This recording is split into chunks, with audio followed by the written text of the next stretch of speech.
Welcome back to the Jacksonville Trades podcast. This is part 2 of Lord of the Boards. If you haven't already, make sure you've listened to part 1 of Sean's epic story. I was just wondering if you could talk about the nubster fin for a little bit and that story behind that, because I know a lot of people credit you for... You do want the story or don't want the story? I do want the story. You want the story behind it. Okay. Yeah. So, as we talk about fin designs, a single fin rides like a single fin, a twin like a twin. There's going to be good things about a design and bad things in a design, right? So, say a twin fin might be too loose and you need to make it more positive.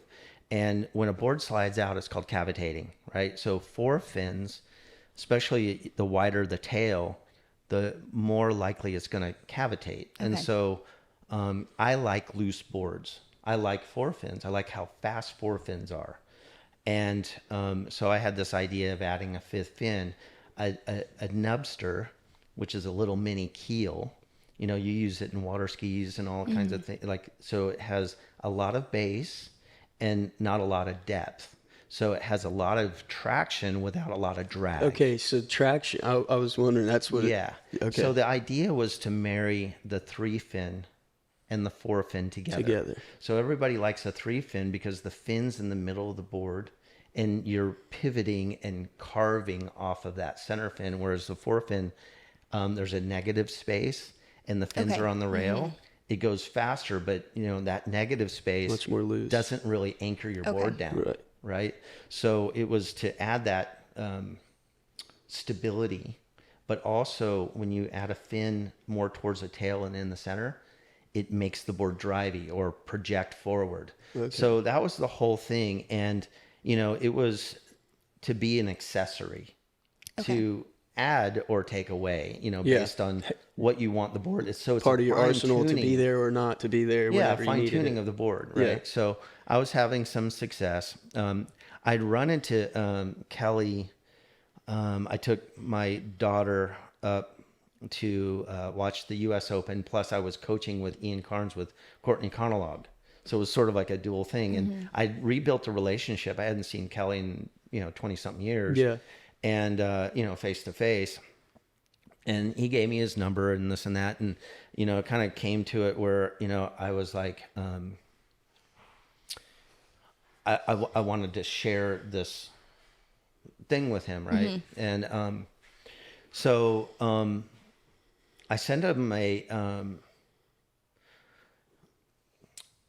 around this time in 2011, Kelly had a lot of success. He was, he's won 10 world titles at the time. And at the time, yeah. And one more. So, I was a huge, fan of watching the contests and all that kind of stuff.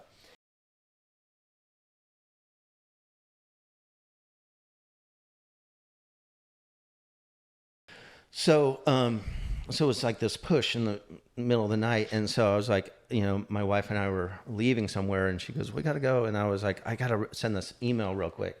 And I sent an email to Kelly, like, I've got to follow through with this. It's just, I just got to do it. Can't even explain why. Yeah. So I sent him an email with a photo of, the fifth fin with my fin set up. And I said, would you like to try this? And he goes, absolutely. I'd love to try it. I said, okay, just let me know when and where or whatever. And so I didn't really think much about it. I thought maybe he would use it in between an event or something like that. Mm-hmm. And so this was in August. And while he was surfing in Tahiti, I had this guy, Adam Thomas, staying with me. I have a guest house and I was coaching him. So I was doing some private coaching with him and he was staying in the guest house and he was from New York. So the next event was going to be the New York event. Yeah. And he was saying to me, hey, you should come back for the New York event or whatever, And so I was like, nah, I'm not. I'd rather watch it on online. Right. I'm not going to go to New York. And so the World Championship Tour was going to do a contest in New York, or they did, and it was the first East Coast World Championship tour ever on a schedule. And it was the highest purse. It was $1 million purse. So it was like a really big event that they were going to hold there in New York on Long Island. And so that's actually where he's from, Adam. So, I turned him on to a couple fins, and he was taking them back. And at that time, I was just a fan, I'd actually hurt my ankle. So I was icing my ankle. I maybe a couple weeks before, I was surfing at the harbor with Courtney Conalog, and I tried to spray her, and I ended up spraining my ankle. Oh, really? Trying to spray her. That's funny. And so it just kind of dry docked me. So watching the contest was like a big deal for me. So I'd set up my icing station and all that kind of stuff there to watch the events. But Adam went back, and there was a big hurricane. Yep. And there was a Category 5 hurricane, and they thought they were going to cancel the event. And it looked really, really bad, you know. So they ended up not canceling the event. Adam went home with those 2 fins, had to go via to Boston and drive down from Boston, but he was there in New York with 2 fins. So the contest started. Kelly surfed really good in his first heat, and I sent him a message saying, hey, your board looks really snappy and it looks great. And I said, by the way, where would you like to, where can I send you the fins and when?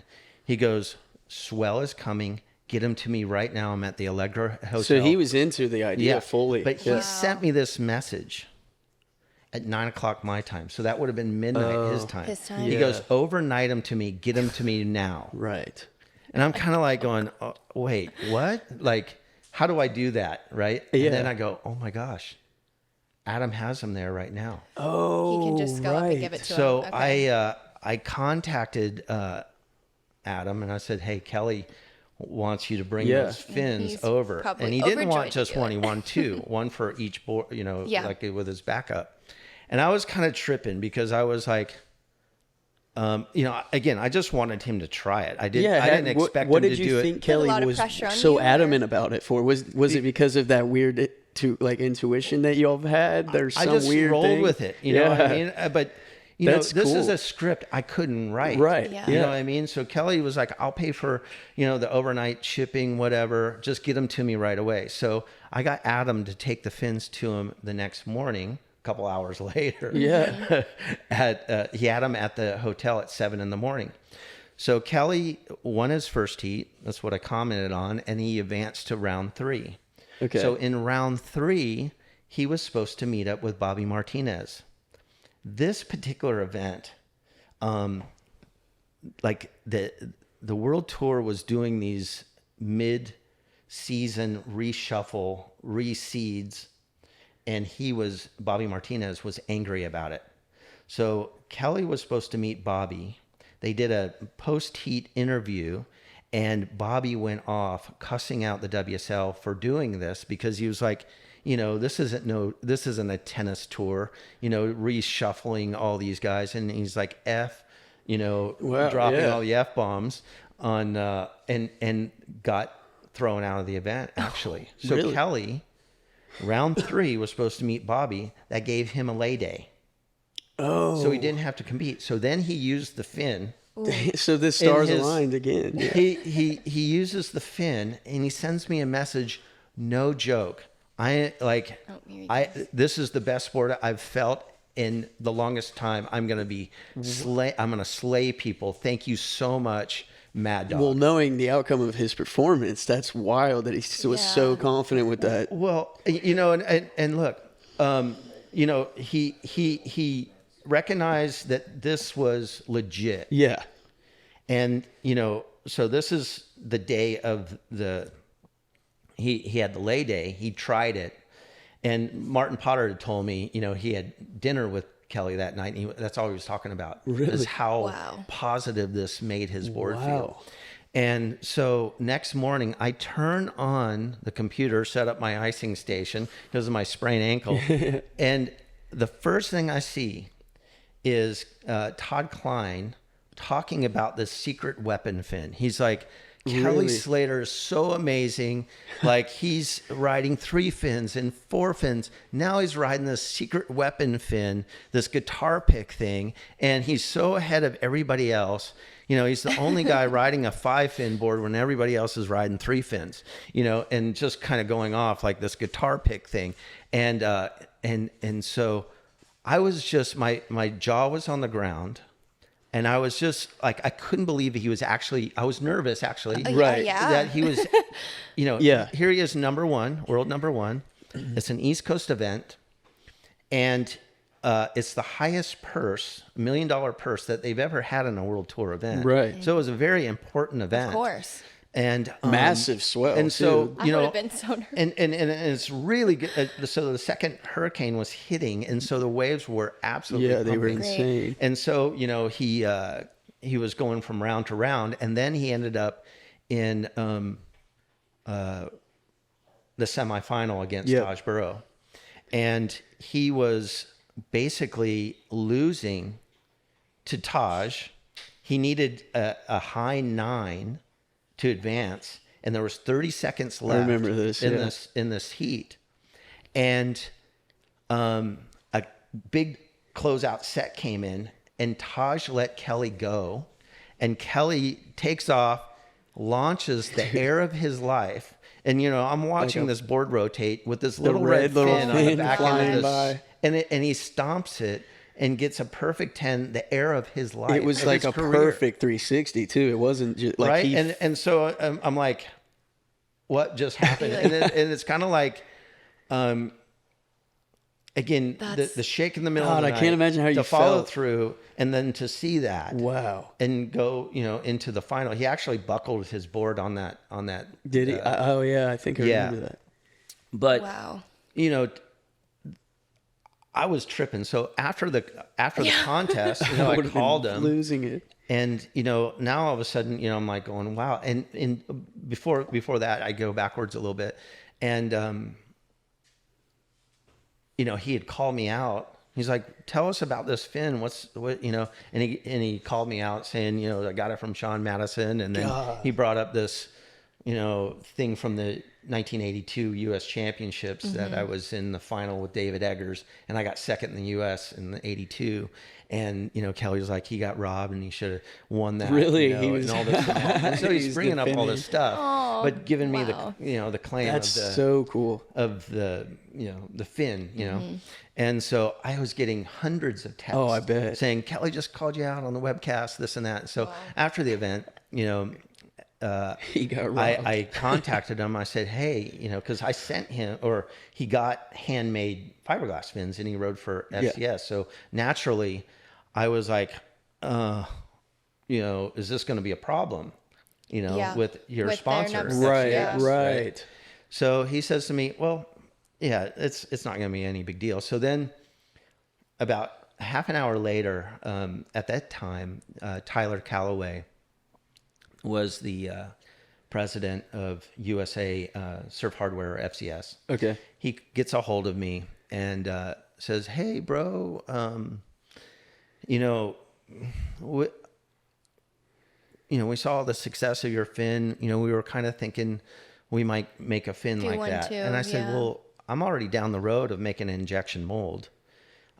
He goes, well, maybe we ought to get the fin from you. And I said, yeah, maybe you should. Yeah. So about an hour later, he and his national sales manager came over to my house. And I said to them, I'm like, this is not about money. Like this. Yeah, this is like a culmination of life. You can't buy. Right. Yeah. But nonetheless, at that meeting, we worked out a deal where, I'd manufacture the mold or, manufacture the fins, with my mold. And, I had to do a lot of things with, FCS Australia. They have sort of like, they wanted me to sandblast the mold and have a certain look, more of a matted finish. And I had it shiny originally in the mold. And so we worked out the details, and even to this day they still buy fins from me. See, that part I didn't know. I didn't know this. Yeah, so it was just this, I started selling thousands of fins like right away. Right. I'm sure that popped. After Kelly, especially. You know, by FCS's vantage point, they were like, it was the first time we've ever been like something like this happened just and come then ready up to go. And we got we've already got a mold and be able to pump out fins. Right. So it was a really, really neat experience, you know, and then that sort of like, you know, to see Kelly, he's kind of come out with his own little, you know, alteration of mine, doing his own thing. But, you know, I continue to have this experience that this happened, you know? That, I think, and what, not that you would ever have needed validation, but like all this hard work and the designing boards, like all this, what solidifies all of that hard work more than Kelly landing that, more than this deal, you know, like that probably felt like all of this wasn't for, like, I didn't just do this alone. And now it, like, all that hard work was expressed to the world and it on the world stage. I have a term, plurking. Okay. It's not twerking. Plurking. It's play and work.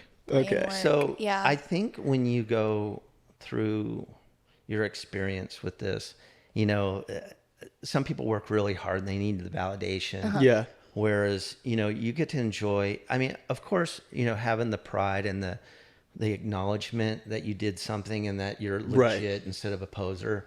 That's always great. It always feels good. Yeah, for sure. And, you know, Kelly had sent me a message and, you know, I when he won the Pipe Masters, I think it was last year, a year before, you know, his 55th event. And, he, had said, you know, when you said, you know, cause there was a one, I think one article, I don't know what it was in, but it was a picture of me holding my top amateur award. And this was in the 80s, and I had a perfect record. I won every event that I served, and I got a top amateur award. And then they did this article, and I had this dream of being a world champ. Mm-hmm. And so I said it in that article, you know. And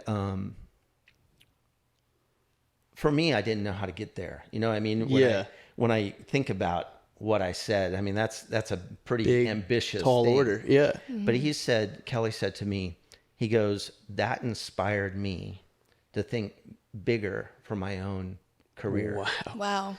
That I inspired him. Yeah.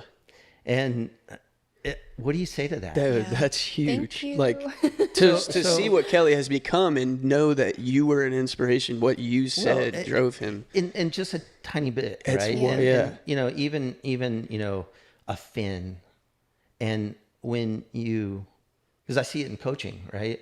When you can tweak a little bit of confidence or a different thought pattern, then all of a sudden they become successful because they're confident. And that's sometimes more rewarding than like external validation, just knowing that you were able to give that to someone.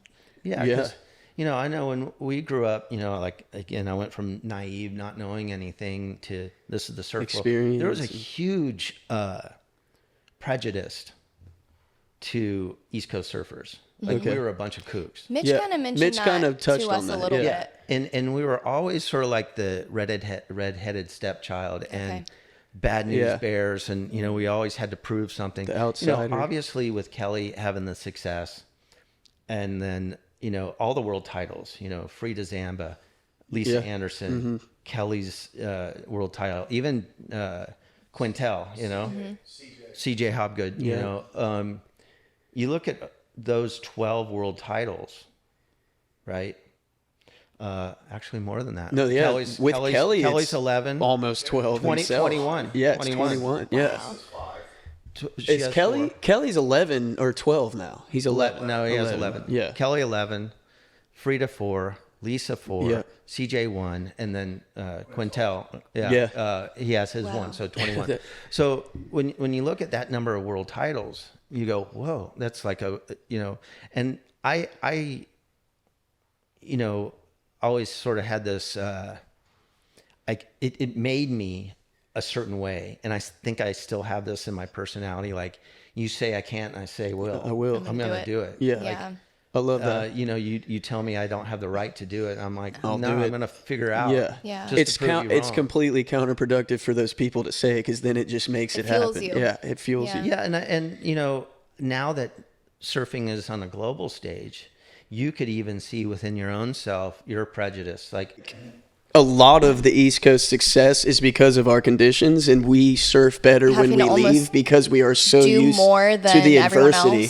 Okay, well, to that point is, a lot has to do with your headspace, right? For sure. So, when you surf really bad waves all the time, that's what you surf. You got to get used to it. Every time I come back here from California, I watch how fast people paddle, how fast they get up and start pumping down the line. So that's a skill set to be able to ride small waves and generate speed, right? Mm-hmm.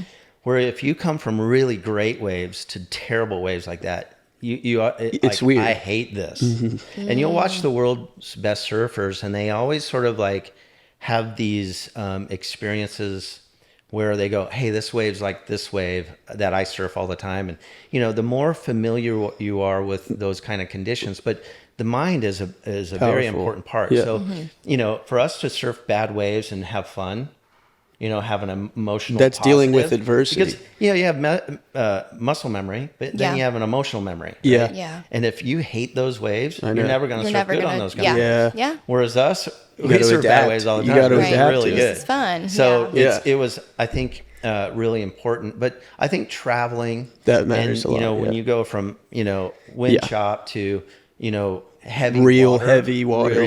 Yeah. Then you learn that break and the mechanics of the wave and getting the right equipment. So, all your best surfers have been sort of like, they learn spot to spot and they adapt to those spots. I remember he took me to El Salvador. I think I was 12 or something, but it was the first time I had left the country to go surf a real wave. I had surfed hurricane swells, relatively big. But I remember we went to El Salvador, and it was the first time I watched everyone in a channel just calmly paddling when huge waves are to the right. And I'm like, if this was at home, we're in an impact zone, duck diving for our life. These guys are just like, and I was so it was so shocking to me, and that was such a eye opener for me. I'm like, God, we're not chilling out like that. If in a hurricane swell, we're just we stay very busy. So adaptability is a really important thing. So to your point, I think coming from the East Coast and having fun in junk waves, and then you go to good waves, you're just this is on. It's on. This is a playhouse. Mm-hmm. But I think that really moving to that next level is more about being comfortable in each break. Consistency. And when I coach, I've used as an example somebody like Adriano de Souza. I'm not a big fan of his surfing, to be honest. Okay. Like, he was a former world champion, and he just has a wonky style. His technicalities, you don't like. Yeah, but he is a guy that has understood how to play the game. Yep. And how to master each break. And you look at his wins where he's won. He's beaten Kelly more times than Kelly's beaten him. Really? Yeah, and he says, Kelly's my favorite surfer, but in a heat, I just have to make better decisions in 30 minutes than him. Yeah. So he has sort of a method of how to beat him. And so he would go, he won Bells, as an example. He'd go to Bells, spend lots of time, hire people that really understood bells, got the right equipment, and drew the right lines on bells, and went on to win bells. Same thing with pipeline, snapper, super tubos. You go down the line, and he's won at these events, and it's not because he's such a brilliant surfer. He really knows how to break down the actual break he's at. Yeah. Convince himself at each break. Know to be on the right waves and know how to win in that period Adapt of time. to where he's at. With that being said, there's difference between being an incredible free surfer, like Dane Reynolds at the time. Kelly said, hey, he's one of the best surfers in the world, but he would just have meltdowns. Yeah. He was either 10s or 2s or 0s. Yeah. And I think, as whoever I'm talking to about surfing, the core of this is really saying, hey, it doesn't matter where you're from. Learn the skill sets, and, wherever you go, you can surf that wave, but there are certain ways to surf that wave and not to surf that wave, and, I think East Coasters have a neat perspective because you're dealing with making lemons into lemonade. I think, that's a good point. I think the biggest thing is we're not used to, like you say, travel. Say some kid doesn't have the means or he's not fortunate enough to travel. I think the biggest difference is like you said, the heaviness of the water and somewhere else. Like we don't feel that here, even in a hurricane. So I remember the movement, my first time being in real heavy water, it just felt, I was like, this is crazy how strong it is compared to being on a beach break in Jack's Beach or Neptune, whatever. Well, so I think that's a huge difference when you feel it. When you're surfing reef or rocks. Right. You know, I remember coaching at the world contest that Ian and I won the gold. He said something very interesting, and this is from his experience, right? He's from Western Australia, and there was like 12-foot tidal changes, and there was rocks. And he says to one of the athletes, I'm not sure if it was Ben Bourgeois or Corey Lopez or it was Courtney, but I remember him distinctively saying, see how the water hits the rock? Attack the rock and rebound off the white water as it hits the rock to make the inside section. Where in my mind, I'm like, I'm not looking aiming for that rock. Yeah, you're not looking at that. Around the rock. And so, you know, as you learn how to surf around a lot of rocks or jetties or piers or reef or whatever, again, this kind of like people that do that all the time, they find these little secrets of how that wave works. Experiences, utilize it. Always the biggest. Right? Yeah, it was fascinating. Yeah. That's very interesting. I just love to hear like your take on the mindset and how you approach things. It's very, very interesting. Hi everyone, the Jacksonville Trades podcast is so excited to be partnering with the Live Like Larry Foundation. Larry was a dear friend to us as well as many people at the beach, and one of his wishes was to help children with cancer. So this year we are helping Seth and his family. So donations towards this foundation goes towards a small wish for the child, as well as everyday expenses such as food and gas money via gift cards, and we even pay bills such as mortgage payments, car payments, or utilities directly to the lender or company owed. There's a multitude of fundraising events that we host throughout the year, but our biggest one is always held in August in honor of Larry's birthday. So we are so excited to be pre-selling tickets to the 6th annual Birthday Bash Child Cancer Fundraiser for Larry. The Home Mobility Store is our head sponsor, and we are so grateful to them. So again, we're pre-selling tickets. Tickets to this event are $20, and they include access to 3 or 4 live bands headlined by the Mosquitoes, free apps provided by Lynch's Irish Pub and Safe Harbor Seafood, 2 free drinks featuring 2 Tip Mice vodka, 2 free raffle tickets, a swag bag full of goodies, and there's also additional raffle tickets for sale for a chance to win one of over 50 prizes. So again, that's Saturday, August 3rd from 12 to 6 at Lynch's Irish Pub. So if you're interested in buying a ticket, please reach out to us at the Jacksonville Trades Podcast or Kathy Markham, the founder of the Live Like Larry Foundation. We will post her information below. If you are interested in sponsoring in any way, shape, or form, please let us know, or even donating towards the auction and donating towards the swag bag. We are so grateful to anyone interested in helping out in whatever way. So again, if you're interested in tickets to this event, please reach out to us. It is Saturday, August 3rd at Lynch's Irish Pub. You know, the fisheyes were, I think, 15 millimeter lens. That's what he was using. Fisheye is a wide angle lens, and so they're great for barrel shots. But when you get a photo with a wide angle lens, you have to be close. You can't be far away. Right. So, this guy, Rob Keith, amazing waterman. And he swam around like a fish. Yeah. Just killer. It sounds like he would have had to if he's getting these shots. So, I always loved shooting photos with him, but it was a lot of work because, so often, in the photo, like a water drop was just one tiny one. Or your hands outside of the frame or whatever, It's really a tough process. I mean, there's a relationship. You can't just go out and surf. You don't know what the shot's going to look like. You have to eyeball where the photographer is. Yeah. And strike a turn. Hope that it's in the shot. In the range. Yeah. That's 5 difficult. feet Or so. Yeah. To get that shot. So anyway, we get down to Mexico and it's blown out. It's like onshore winds. It's not very good. And he's like, let's go. Let's just bail. Let's go back to the border because there's border waits get through the U.S. border. And I was like, hey, why don't we just try? And it was kind of overcast, a little cloudy. And so he goes, well, let's go check the power plant. And we drove and left Baja Malibu, which is about 15-minute drive, a little more south in Rosarito. And so we pull up there, same thing. It's kind of wonky and whatever. He's like, dude, let's just get out of here. I'm like, let's try. We came all the way down here. It's just me and you. And I was just stoked just to have the photographer and him. So I badgered him and he goes, dude, just suit up. I'll come out, reluctantly. And I suit up and it was like the hand of God just went, whoo. And like, I'm starting to go out and this gust of wind starts blowing offshore. All the clouds went away. It went completely like blue sky. Parting the sea. Yeah, it was like the Red Sea. Moses walking the people across. This photo will happen. The Jordan, like you're going, no way. So the wind's blowing offshore and it's just me and him shooting.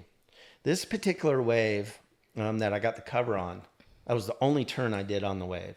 So I had taken off, I saw him, and I came up to do a layback snap, and I thought I hit him. It was that tight. Really? So I punched this turn, layback snap, and went out into the flats. So it was the only turn. And I did a bunch of there was one wave, I was like, I'm going to do a snap in the barrel. And I came and I did this snap in the barrel, and the lip just hit you. me in the head. It was like the worst. I'm sure that's rare for you, but that's common for me. Worst idea ever. Just got decapitated by this thing. It was like a big wave, and I'm doing a snap in the barrel, and the thing just launched me. But so, like the process of shooting photos or whatever, you really don't know what's going on. And even if there was, they're pretty elusive. The photographers to tell you what they're doing with the photo. So the whole process is that. You take the film, like on our way back after we shot photos, like it was beautiful conditions. We didn't know what we got, we probably shot for a couple hours. So we dropped the film off. There's a film processing center. And then what they do is they make the slides, right? And then, whatever.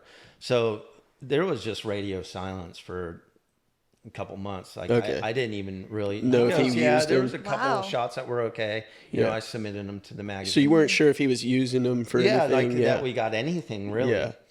And 2 months later, I get this phone call from Surfer Magazine, and it was the receptionist at the front, and she goes, "Hey, Jeff Devine wants to see you." And I said, "Okay." And you have to understand that at this time when I was living in California, even, by the way, Kelly Slater, Bill Johnson, Bill McMillan, and myself went out and surfed a Caton Pro-Am contest. There's a picture of Kelly and I on the pier together during that contest. We went out as an ESA All-Star team and surfed the Caton. Okay. On that trip, Tom Dugan, he has ESM, he took us over. He worked for Surfer Magazine too. He took us over to Surfer Magazine for our first time ever to visit the magazine. So this is literally like the world of surfing to us. It's the first magazine, and you're so like, whoa, we're at the magazine in San Juan Capistrano. So we're there, right? And so surfing, like the world of surfer, this is where all the magazines come from. This is Hollywood, right? So years later, when this thing happens, I still kind of had that same feeling, right? You're just going, whoa, this is so cool. Right. Like, this is crazy. I remember being a Grom. That was the first time Kelly had ever been to the magazine, then. Really? He was maybe 12 or whatever. So, so here all of a sudden, I'm being called to the magazine, not knowing what it was for. And he goes, well, I was dumbfounded. Like, why would the magazine what do they call need? me? Yeah. There was no suspicion that I would do anything you thought you weren't going for anything and like that. On a side note about magazine choosing, like they may have 5 or 10 photos that are cover material or cover quality, and because of the magazine and what they decide they're going to use, the content of the magazine and what the theme is, they may choose one and then switch to that one. So they never let the cat out of the bag. Right. Okay. And then those photos may never be used ever. Ever.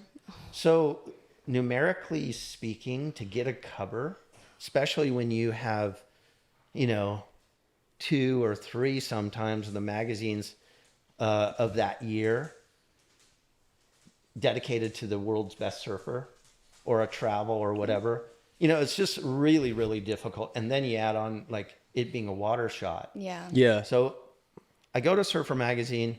The lady at the front counter says, Jeff Devine wants to see you upstairs. Again, I didn't know what it was about. And I walked up the stairs and Jeff Devine goes, "You're on the cover." Oh and my God. is showing me my cover.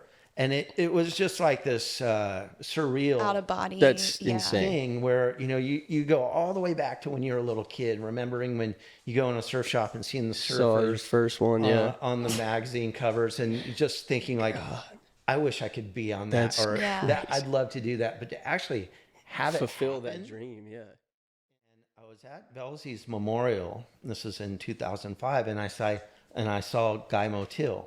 Guy Motil owned Longboard magazine, and the former magazine he had done was Breakout magazine. They were really well-known magazines at that time. But I told him, I said, as an idea, I said, you should really think about doing an article on these alternative boards in the magazine, because longboarders are riding shortboards are riding longboards, and mid links and all this kind of stuff, and fishes are. He goes, yeah, that's a great thing. Let's talk some more about it, and if you have some photos, submit it. Mm-hmm. So And you didn't have one with I had Lance submit all these photos, and unbeknownst to me, I end up being on the cover of Longboard magazine on a board under 6 foot. Right, a shortboard. Technically, the most controversial. Which is cover. The one and only time they've done It's that. the only time they ever had a shortboard. That's so cool. Yeah. On a Longboard magazine. Wow. It's a contradiction.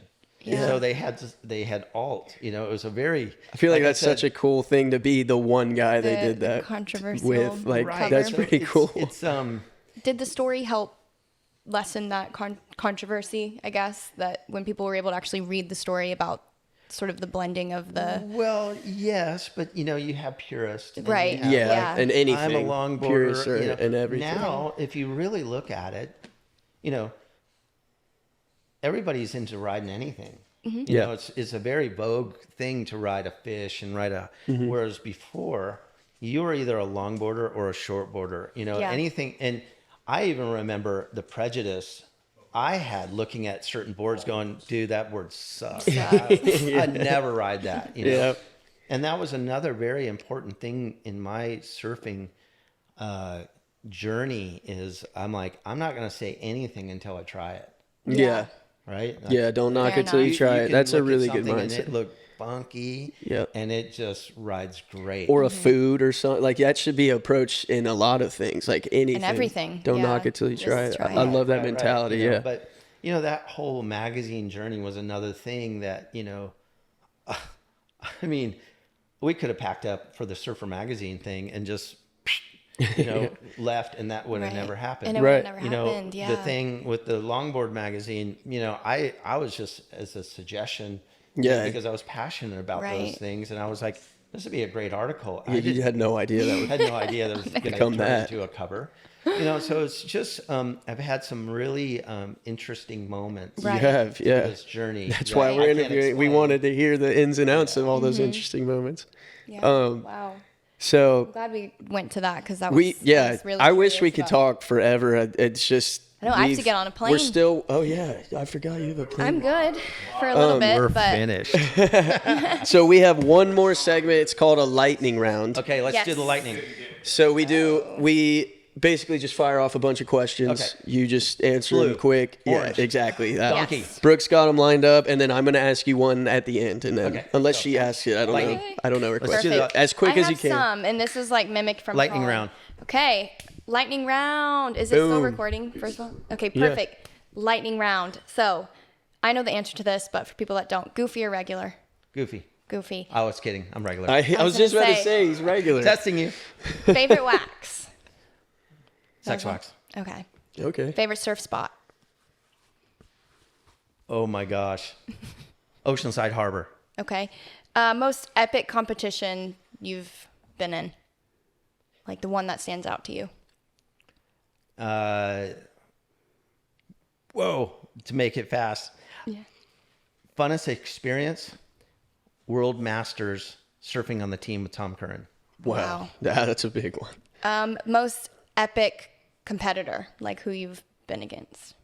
Kelly Slater. Kelly? Okay. Yeah, I Favorite saw that surfer? coming. Tom Curran. Okay. Tom Curran. Do you have a couple more? Because I have one. I have that's like one my that I end want. question. It's a specific question. Do you have any board from childhood that you love that you've kept, like as anything board? like that, or just anything like that? Any from childhood that you have still that you consider like Just photographs. Photographs. I don't have any Okay.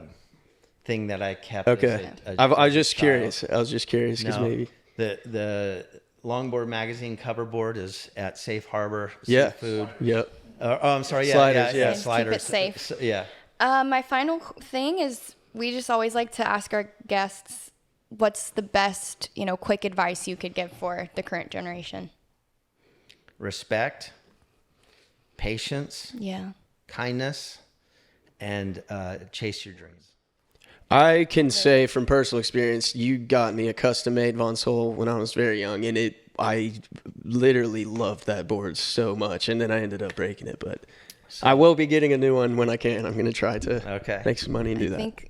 And we need to buy cameras, but Jacks of all trades, thank you Sean. so much. This was awesome. I'm so stoked This for was, probably part 1 and part 2.